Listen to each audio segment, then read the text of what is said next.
Being in Grozny in Chechnya in early 1995, when there was a war going on between the Russian army and separatists then, I was standing in a square where a number of Chechen fighters who were fighting against the Russian army had assembled, and my colleagues and I were talking to a number of Chechen fighters just to find out, what their latest view of the situation was.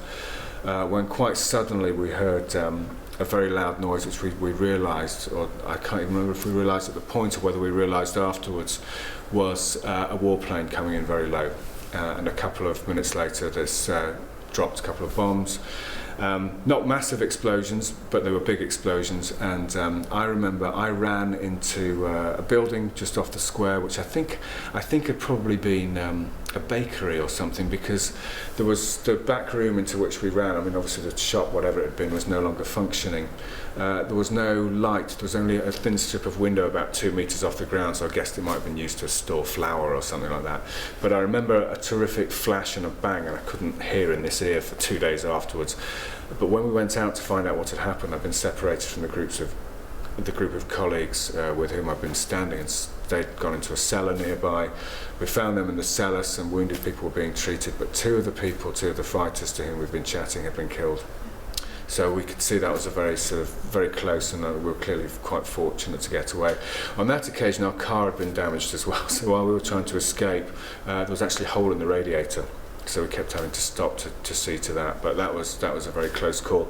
And some 6 months later, when I was on holiday, and I was just reflecting back on the time that came back to me. But so yes, but these things, I can still remember it very clearly now. But thankfully, anyway, no longer term consequences. Would you say that was the only kind of symptoms that you've had of being affected by situational post-traumatic? No, I don't think. I mean, I think being in places like that is very physically exhausting. So sometimes if you go away from there, I mean, you could find that you could sleep for 12 or 14 hours. I think that's a form of, because you're physically exhausted as well, but it's you're also very mentally exhausted.